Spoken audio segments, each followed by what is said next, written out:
Hey guys, welcome back to the video. And यहाँ पे नए जो एक्सपेंस रेशियो वाला रूल है उसको मैं यहाँ पे आपको समझाने के लिए एकदम आसान तरीके से समझाने की कोशिश करता हूँ। एक बार फिर से कई सारे लोगों को समझ में नहीं आ रहा है, तो आप देखोगे हफ्ते 10 दिन पहले का ये स्क्रीनशॉट अभी का है, इन्वेस्टमेंट 10 दिन पहले का है। कोटक स्मॉल कैप के अंदर 10,000 रुपए की इन्वेस्टमेंट की गई है, लेकिन अगर आप देखोगे तो इन्वेस्टेड अमाउंट में 10,000 रुपीज नहीं दिख रहा है, वहां पे 50 पैसे कम है। 9,999.504 के आसपास की वैल्यू है।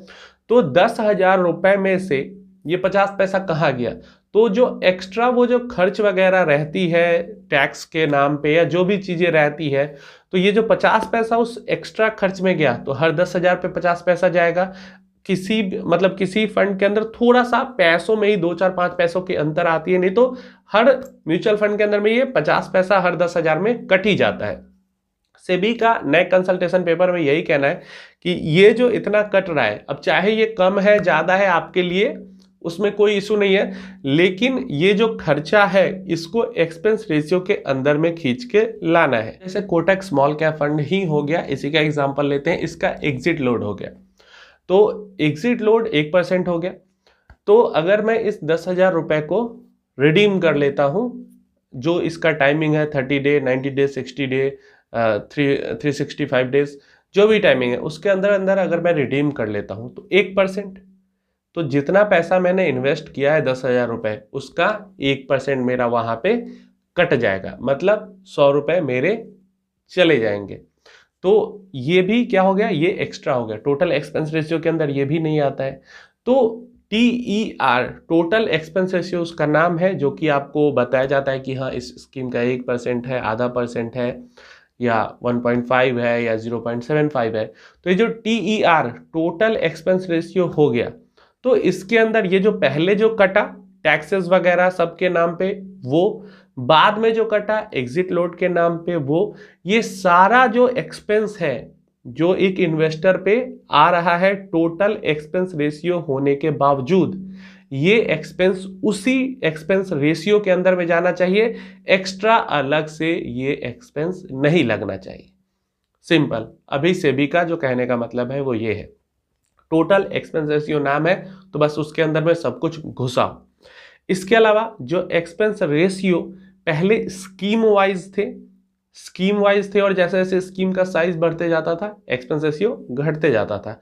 अब सेबी का कहना है कि स्कीम वाइज नहीं, स्कीम वाइज रहने से क्या हो रहा है कि जैसे ही कोई स्कीम बड़ा होता है, जो एएमसी है नया स्कीम लॉन्च कर देती है, फिर बड़ा हुआ फिर नया स्कीम लॉन्च कर देती है, कोई ना कोई इधर उधर का फंड बना के।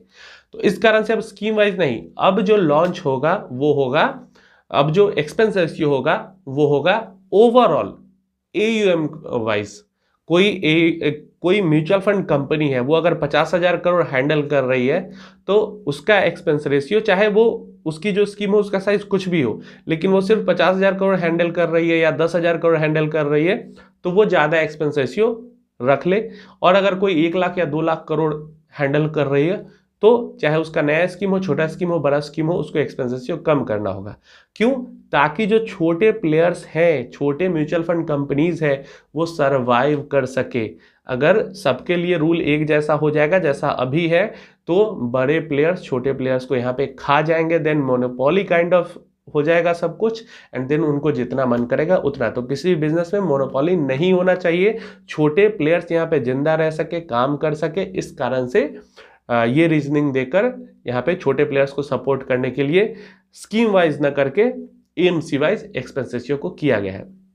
इसके अलावा कुछ AMCs जो B30 सिटीज में एक्स्ट्रा डिस्ट्रीब्यूशन का जो मिलता है पैसा डिस्ट्रीब्यूटर्स को, एजेंट्स को, उसका भी चार्जेस वो इन्वेस्टर से ही वसूल करते हैं। रेगुलर फंड्स के अंदर में, डायरेक्ट में तो वैसा कुछ है नहीं। तो ये जो एक्स्ट्रा B30 के अंदर में दिया जा रहा है, देना है नहीं देना है आपकी मर्जी है, लेकिन इसको भी टोटल एक्सपेंस रेशियो के अंदर में रखना है, इसको इन्वेस्टर से वसूल नहीं करना है। रेगुलर फंड में भी ये सारी चीजें, आसान भाषा, इससे आसान में मैं क्या ही समझा सकता हूं। तो ये सारी चीजें जो एक्सपेंस रेशियो में जितना भी अलग खर्चा है, उन सबको एक साथ यूनिफॉर्म करके TER जो है टोटल एक्सपेंस रेशियो है उसके अंदर घुसा देना है। सेबी का यही कहने का मतलब है।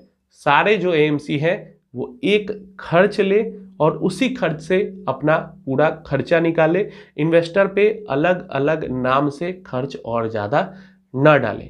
तो ये चीज़ है, और मैं बिल्कुल एग्री करता हूँ कि अगर टोटल एक्सपेंस रेशियो नाम है तो सब कुछ डालो उसके अंदर, अलग से टैक्स, अलग से कोई आप स्कीम निकाल रहे हो तो उसके लिए अलग से पैसा, एग्जिट लोड अलग से नहीं लो एग्जिट लोड, और लेना है उसके अंदर डालो, कैसे भी मैनेज करो उसके अंदर।